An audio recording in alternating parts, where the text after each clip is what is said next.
প্রিয় দর্শক, সাজ্জাদ কাদিরের শুভেচ্ছা নিন। এই মুহূর্তে আপনাদের সামনে কথা বলতে এসে বাংলাদেশের রাজনৈতিক অনিশ্চয়তা কি কাটার পথে? দর্শক, আপনারা যারা বাংলাদেশপন্থী, বাংলাদেশের মুক্তিযুদ্ধপন্থী, প্রগতিবাদী এবং মুদ্রা কথা আমি যদি বলি যে যারা আওয়ামী লীগপন্থী, তারা কি এই মুহূর্তে হতাশ হয়ে গেছেন? না, হতাশার কোনো কারণ নেই। আমরা এটি সত্য যে আমরা অনিশ্চয়তার দোলাচলে দুলছি। এখানে শুধু বাংলাদেশ বিষয় কাজ করছে না, এখানে ভূ রাজনীতি কাজ করছে, অনেক কিছু কাজ করছে এবং ভূ রাজনীতির উপর নির্ভর করে বাংলাদেশ পরিস্থিতি পাল্টে যাবে। এই যে সাম্প্রতিক চলাফেরা, মুভমেন্ট এবং নানা খবরে আপনারা হয়তো অনেকে মনে করছেন যে নির্বাচনটাকেই আসলে হয়েই যাচ্ছে। না, ইসলামাবাদ কিন্তু বহুদূর। একটি পক্ষ, এমনকি ইউনূস সরকার চাইছে এবং বাংলাদেশে প্রতিক্রিয়াশীল চক্র, বাংলাদেশ বিরোধী, স্বাধীনতা বিরোধী শক্তি চাইছে একটি যে কোনো যেন তেনভাবে নির্বাচন, একপাক্ষিক নির্বাচন করে ক্ষমতার মসনদে পাকাপোক্তভাবে বসতে। আবার ইউনূসও কিন্তু ক্ষমতায় যে থাকবার একটা ব্যাপার, সেই ব্যাপারটা নেই। ইউনূসকেও কেউ চাইছে না, কারণ জল বহু ঘোলা হয়ে গেছে। এই ঘোলার পরে ইউনূস যে আরো একটা দীর্ঘস্থায়ীভাবে থাকবে না, সেটিও হচ্ছে না। একটা নির্বাচনেরই তোড়জোড় ইতিমধ্যে শুরু হয়ে গেছে। আপনারা এরই মধ্যে জেনে গেছেন যে আগামী পরশু বুধবার 10 ডিসেম্বর নানান ঘটনায় ভরা দিনটি। সেদিন নির্বাচন কমিশন, এগুলোর রেওয়াজ যে নির্বাচনে তফসিল ঘোষণার আগে মহামান্য রাষ্ট্রপতির সাথে নির্বাচন কমিশন, প্রধান নির্বাচন কমিশনারের নেতৃত্বে নির্বাচন কমিশনারগণ সাক্ষাৎ করেন। বেতার টেলিভিশনে প্রধান নির্বাচন কমিশনারের ভাষণ রেকর্ড করা হয়। এই পর্বগুলো, এই কাজগুলো আগামী পরশু বুধবার 10 তারিখ মহামান্য রাষ্ট্রপতির সাথে বেলা 12টায় সাক্ষাৎ আছে। এরপরে সেকেন্ড হাফে বেতার টেলিভিশনে প্রধান নির্বাচন কমিশনারের ভাষণ রেকর্ড করা হবে। রাষ্ট্রপতির সাথে সাক্ষাৎ ক্রমে যদি নির্বাচন কমিশন মনে করে যে ওই দিনই তফসিল ঘোষণা হবে, বুধবার 10 তারিখেই হতে পারে, আর না হলে সর্বোচ্চ 11 তারিখে নির্বাচনের তফসিল ঘোষণার সিদ্ধান্ত নিয়েছে ইউনূস সরকার, ইউনূস সরকারের নির্বাচন কমিশন।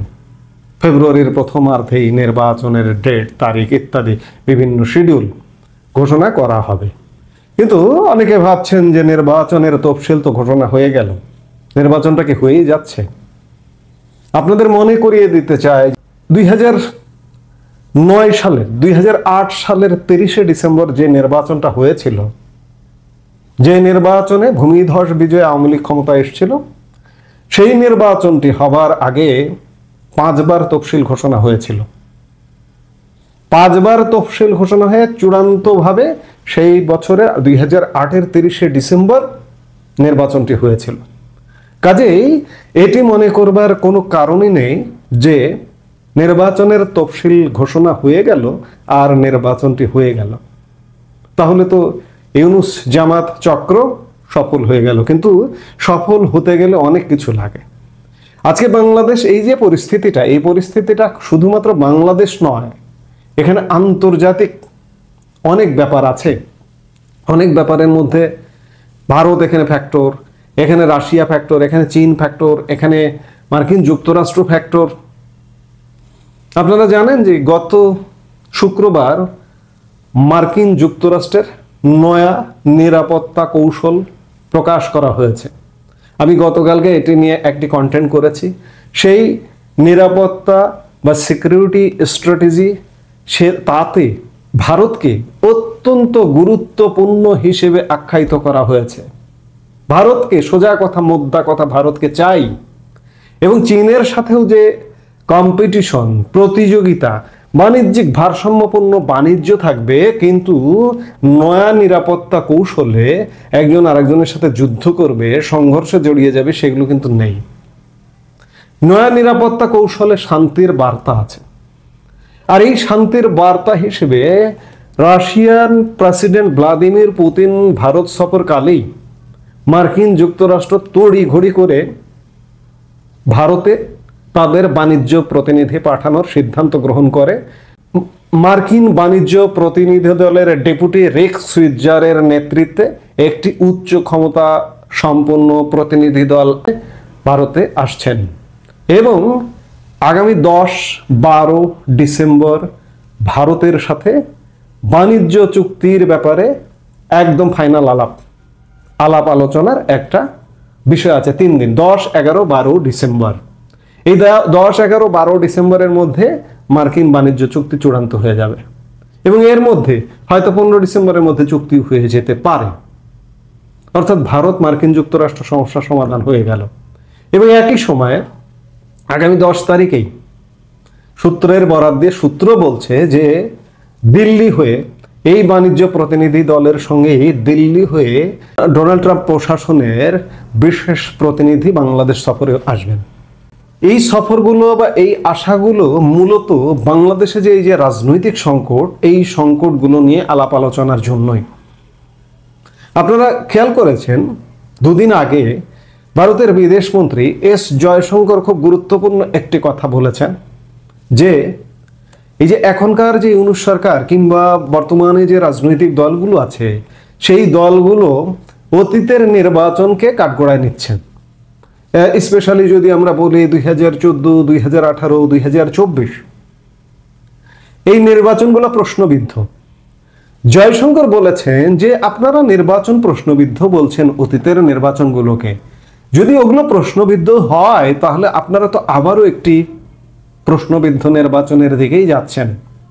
দেশি বিদেশি সকল জরিপে কমপক্ষে 50% মানুষ একটি বাংলাদেশের বৃহৎ রাজনৈতিক দল, সর্বশেষ ক্ষমতাসীন রাজনৈতিক দল আওয়ামী লীগের সমর্থক। এই আওয়ামী লীগের সমর্থককে বাদ দিয়ে আপনারা নির্বাচন করতে চাইছেন। নানা অ্যাঙ্গেলে নানা ভাবে এই জিনিসটি ভারত বোঝাচ্ছে, বিশ্ব বোঝাচ্ছে, সবাই বোঝাচ্ছে। তাহলে সেই নির্বাচনটা কিভাবে হয়? এবং সত্যিকার অর্থে একা একা দরজা বন্ধ করে আজকের পৃথিবীতে খাওয়া যায় না। কিন্তু আজকের পৃথিবীতে খেতে হলে সবাইকে লাগে, প্রতিবেশীকে লাগে, অন্যান্য প্রভাবশালী শক্তিশালীদেরকে লাগে। শুধুমাত্র আপনি পাকিস্তানি প্রেসক্রিপশন কিংবা টার্কিশ প্রেসক্রিপশন কিংবা চাইনিজ প্রেসক্রিপশনে একটি নির্বাচন করে পাতানো নির্বাচনের মাধ্যমে, ষড়যন্ত্রের মাধ্যমে ক্ষমতার মসনদে বসতে চাইবেন, সেটি কিন্তু আসলে হয় না, সম্ভব না। কিন্তু আজকে বাংলাদেশের একপাক্ষিক নির্বাচনের ব্যাপারে পৃথিবীব্যাপী যে নেতিবাচক অ্যাটিটিউড, এই অ্যাটিটিউডকে ডিঙ্গিয়ে অন্ততপক্ষে বাংলাদেশে নির্বাচন হবে না। এটি নিশ্চিত থাকুন। এই যে মার্কিন তৎপরতা, রাশিয়ান প্রেসিডেন্ট ঘুরে গেলেন ভারত, একটা বিষয় স্পষ্ট যে বাংলাদেশে সব দলের অংশগ্রহণে নির্বাচন হতে হবে। এবং ভারত তো জোরালো দাবি, আগাগোড়াই দাবি, সব দলের অংশগ্রহণে একটা অংশগ্রহণমূলক নির্বাচন হতে হবে। ভারতের প্রথম থেকে আজ পর্যন্ত ভারত বিশ্বের একটি প্রভাবশালী দেশ। ভারত যে কণ্ঠে কথা বলে, বিশ্ব এখন কিন্তু সেই কণ্ঠেই কথা বলে। ভারতকে পাকিস্তানের সাথে কাউন্ট করলে হবে না। একটা শ্রেণী বাংলাদেশের ভারতকে পাকিস্তানের সাথে কাউন্ট করে। ভারতকে 3 নম্বর শক্তি হিসেবে বিবেচনা করতে হবে সব দিক দিয়ে। সামরিক 3, অর্থনীতি 4, 3-এ আসবার পথে। তো সেই জায়গা থেকে ভারতকে কাউন্ট করতে হবে, মার্কিন যুক্তরাষ্ট্রকে কাউন্ট করতে হবে, চীনকে কাউন্ট করতে হবে, রাশিয়াকে কাউন্ট করতে হবে, ভারতকে কাউন্ট করতে হবে। এগুলো কাউন্টেবল কান্ট্রি। ইউরোপীয় ইউনিয়নকে কাউন্ট করতে হবে। কাজেই সবাই যদি বৈশ্বিকভাবে যদি মনে করে যে বাংলাদেশে একটা অংশগ্রহণমূলকভাবে নির্বাচন হতে হবে, তাহলে অবশ্যই হতে হবে। বিশ্বকে বাদ দিয়ে আপনি দরজা বন্ধ করে একা একা নির্বাচন করে পুলসেরাত পার হয়ে যাবেন, এটি অসম্ভব। কোনোভাবেই এটি সম্ভব না। এখন দেখার বিষয় যে ভারতের সাথে মার্কিন যুক্তরাষ্ট্রের বাণিজ্য প্রতিনিধি দল আসলে আসছে চূড়ান্ত করতেই, মার্কিন ভারত বাণিজ্য যে সংঘাত, সেই সংঘাতটা দূর করে একটা সমঝোতায় আসতে। এটি সমঝোতা হওয়ার সাথে সাথে দেখবেন যে সব পাল্টে যাচ্ছে এবং মার্কিন প্রতিনিধি বাংলাদেশে আসছেন।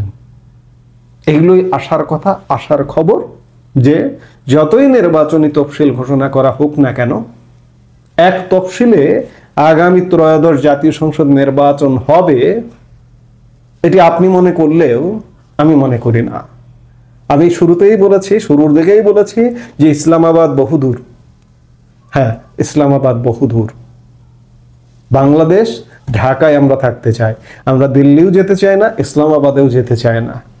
এবং ঢাকায় থাকবারই বৈশ্বিকভাবে ব্যবস্থা হচ্ছে। আমরা সেই সময়টার অপেক্ষায় অধীর আগ্রহে অপেক্ষা করছি। এই মুহূর্তে এ পর্যন্তই। সবাই ভালো থাকুন, সুস্থ থাকুন।